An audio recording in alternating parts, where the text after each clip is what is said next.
Hello everyone. कल आप सभी को पता है एक बहुत ही इंपॉर्टेंट इंडेक्स बाहर आया है, हेलने पासपोर्ट इंडेक्स, जहां पर इंडिया की जो रैंकिंग है वो इम्प्रूव हुई है और हम लोग बहुत उससे खुश हो रहे हैं। डेफिनेटली खुश होने वाली बात भी है, बट एक और अलग एंगल है जो शायद आपने नहीं सोचा होगा या फिर अभी तक वो आपको न्यूज़ में नहीं दिखा होगा या किसी ने आपको नहीं पढ़ाया होगा। उसी मुद्दे पर मैं चर्चा करने वाली हूँ।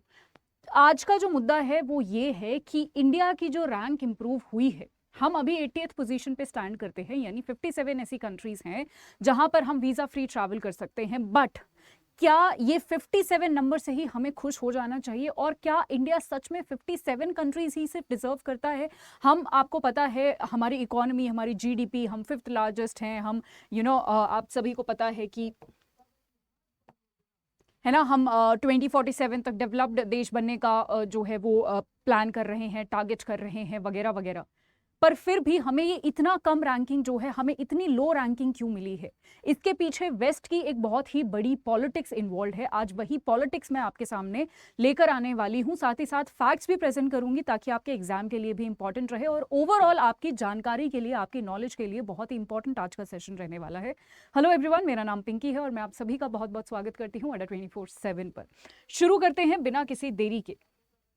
हाँ जी, आप यहाँ पर देख सकते हैं बहुत सारे न्यूज़पेपर्स ने ये कवर किया है कि पासपोर्ट का जो ये जो हेनले इंडेक्स आया है, यहाँ पर इंडिया ने रैंकिंग इंप्रूव की है। मैं आपको बता दूं कि फर्स्ट नंबर पे जो कंट्री स्टैंड करती है वो है सिंगापुर। पिछले 4-5 सालों से जो है जापान नंबर 1 पर आ रहा था, बट इस बार सिंगापुर की नंबर 1 पोजीशन है। नंबर 2 की बात करें तो जर्मनी, इटली, स्पेन, और तीसरे नंबर पर यहाँ पर आता है Japan with Austria and Finland. ठीक है, यानी यहाँ पर सिंगापुर को जो है 192 यानी 192 कंट्रीज में वीजा फ्री ट्रैवल अलाउड है।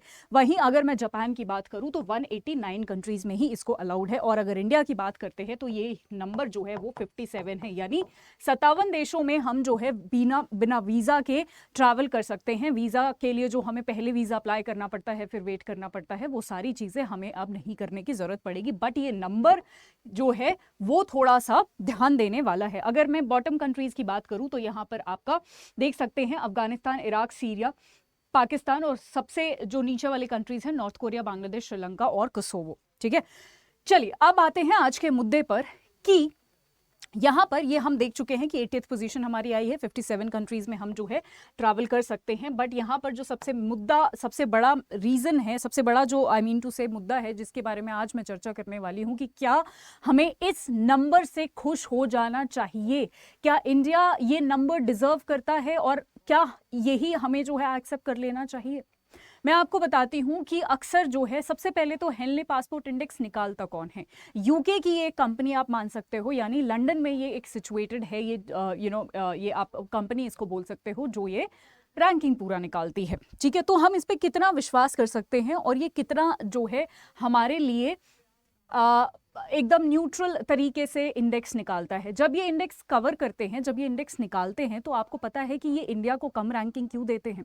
क्योंकि उनको लगता है, ये ऐसा कहते हैं कि इंडिया से ना बहुत ज़्यादा ओवर माइग्रेशन हो जाता है। अगर वीज़ा फ्री ट्रैवल हम बहुत सारे कंट्रीज़ का दे देंगे ना इंडिया को, तो यहाँ पर इंडिया से ओवर माइग्रेशन और इलीगल माइग्रेशन बहुत ज़्यादा हो जाता है। ठीक है, जो कि डेफिनेटली बिल्कुल भी सही पॉइंट नहीं है। वी अंडरस्टैंड ओवर माइग्रेशन वाला पॉइंट, टू से जो है लोग जाते हैं, हमारा डेमोग्राफी, ये सब बातें ठीक है, बट इलीगल माइग्रेशन ये पॉइंट बिल्कुल भी सही नहीं है। आफ्टर ऑल आप सारी चेकिंग करते हो, सिक्योरिटी चेक होता है, वो सारी चीजें होती हैं। एंड व्हाट अबाउट, और उन लोगों का क्या जो हमारे इंडिया के हैं और जो आपके यहाँ पर जाके इतनी बड़ी बड़ी कंपनीज के मालिक हैं, उनकी बात नहीं करते आप।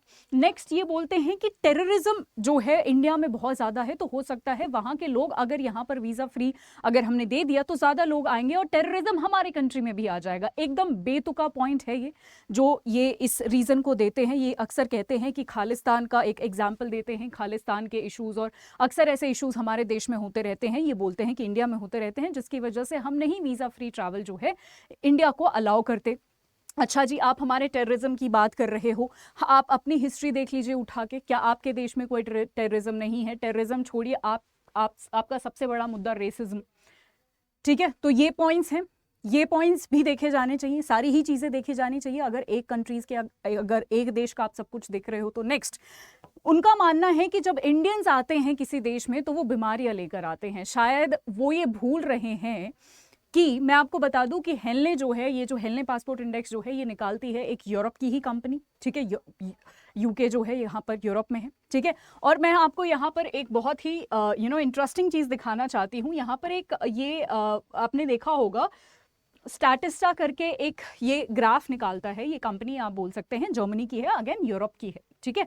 उसके हिसाब से यानी आपके खुद के ही लोग जो ये बोल रहे हैं कि बीमारियां हम लेकर आते हैं, आपके खुद के ही लोग ये भी बोल रहे हैं कि इंडिया उन टॉप 4 कंट्रीज में से है जिन्होंने कोविड-19 जैसी महामारी में सबसे ज्यादा वैक्सीनेशंस प्रोड्यूस करे हैं। और सिर्फ प्रोड्यूस नहीं करे हैं, हमने बहुत सारे कंट्रीज को वैक्सीनेशन दवाइयां एक्सपोर्ट भी करी हैं। तो आप पहले खुद क्लियर कर लीजिए कि आपकी खुद की ही जो है, आप खुद ही तो ये बोल रहे हो कि हमारे यहाँ पर vaccination one of the top vaccination हम लोग प्रोवाइड कर रहे हैं, और दूसरी तरफ आप ही ये बोल रहे हो कि हम अगर जाते हैं तो बीमारियां लेकर जाते हैं।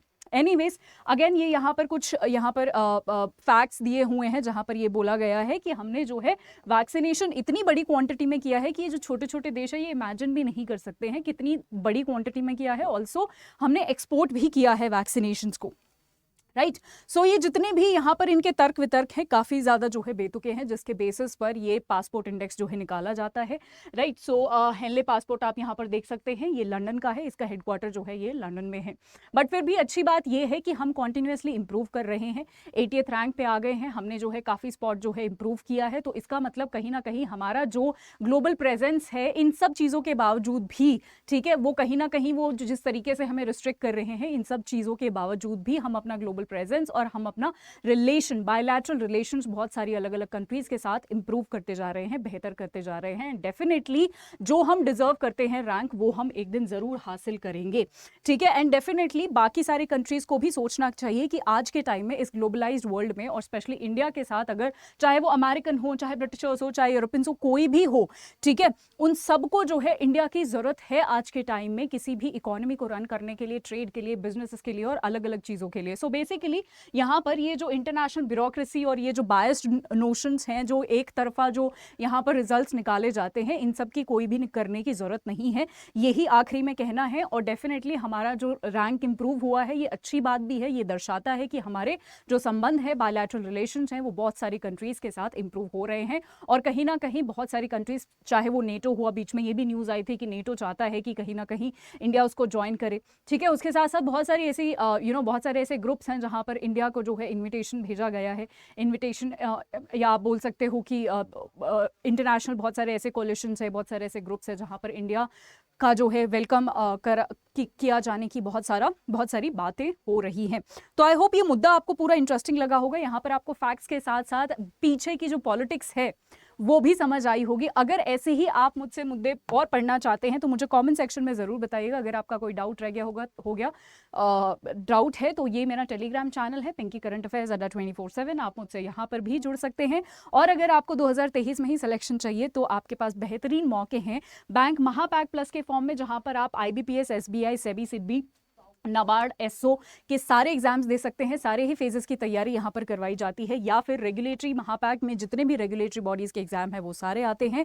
अपकमिंग नाबार्ड भी इसी में आता है। आप किसी भी कोर्स में एनरोल करेंगे Y674 कोड यूज करिएगा ताकि आपको मैक्सिमम डिस्काउंट मिले। अगर आपको नाबार्ड के लिए अलग से बैच चाहिए तो अलग से बैच भी हमारा जो है यहाँ पर है। अगर आपको रेगुलेटरी में नहीं जाना, सिर्फ नाबार्ड चाहिए तो ये वाला बैच भी अवेलेबल है। अगेन Y674 जब आप यूज करेंगे तो आपको मैक्सिमम डिस्काउंट मिलेगा। आई होप ये पूरा डिस्कशन आपको पसंद आया होगा। अगर ऐसे ही और दिलचस्प एंगल्स आप मुझसे पढ़ना चाहते हैं और चाहते हैं कि मैं किसी और मुद्दे पर कोई भी वीडियो लेकर आऊं तो मुझे कमेंट सेक्शन में ज़रूर बताइएगा। Thank you so much, have a good day ahead, bye bye.